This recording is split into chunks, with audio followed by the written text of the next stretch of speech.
আসসালামু আলাইকুম। সবাই কেমন আছেন? আমি আলহামদুলিল্লাহ ভালোই আছি। আজকে আমি আপনাদের সাথে শেয়ার করব যে আমি কিভাবে তেলের পিঠা বানালাম। তো আমি তেলের পিঠাটা বানালাম কিভাবে, প্রথমে আমি এই যে চাউলের গুঁড়া দিয়ে দিলাম, দিয়ে তারপরে আমি এখানে ময়দা দিয়ে দিলাম। ময়দা দেওয়ার পরে তারপরে আমি লবণ দিব। এই যে লবণ দিয়ে দিছি। লবণ দেওয়ার পরে এবার আমি গুড় দিয়ে দিব। এই যে গুড়টা আমি করছিলাম, গোলায় নিছি চুলার মধ্যে, গোলায় তারপরে এই যে গুড় দিয়ে এবার আমি হাতে মাখিয়ে নিব। এটাকে আমি হাতে ভালো করে মাখিয়ে তারপরে হালকা কুসুম গরম পানি দিব।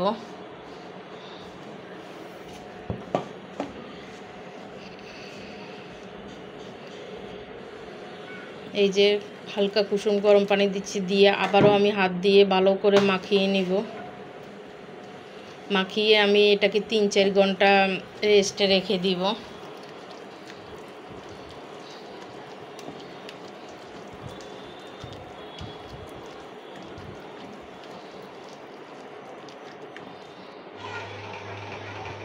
এই যে আমার ডোটা এরকম 3-4 ঘন্টা রেস্টে রাখার পরে এই যে এরকম হয়েছে। এই যে এবার আমি একটা কড়াইতে তেল দিয়ে দিছি, তেল গরম করতে। তেলটা গরম হইতেছে, এবার আমি পিঠাটা ছেড়ে দিব। প্রথম পিঠাটা একটু অন্যরকমের হয়, পরের পিঠাগুলি ভালো করে মানে ফুলছে। আমার ভিডিওটা কেমন লাগলো আপনারা লাইক কমেন্ট শেয়ার করবেন এবং আমার ইউটিউব চ্যানেলটি সাবস্ক্রাইব করে দিবেন। আমার ইউটিউব চ্যানেলের নাম শাহানার রান্নাঘর। তো এই যে আমি একে একে সবগুলি পিঠা বানিয়ে নিচ্ছি।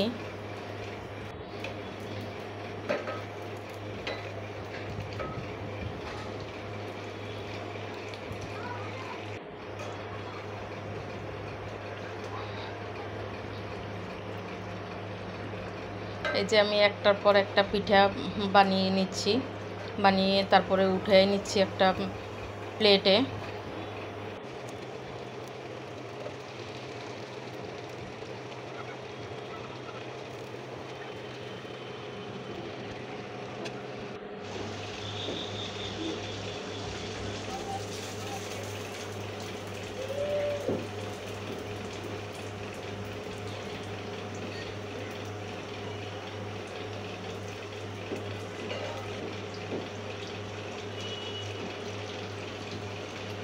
আপনারা কে কোথা থেকে দেখছেন কমেন্টের মাধ্যমে জানাবেন, তাহলে আমি ধন্যবাদ দিতে সুবিধা হবে।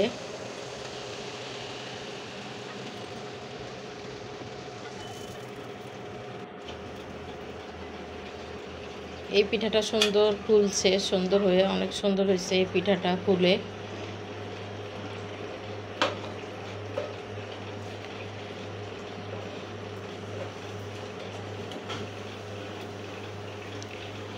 সবাই ভালো থাকবে, সুস্থ থাকবেন। আজকের মতো আল্লাহ হাফেজ।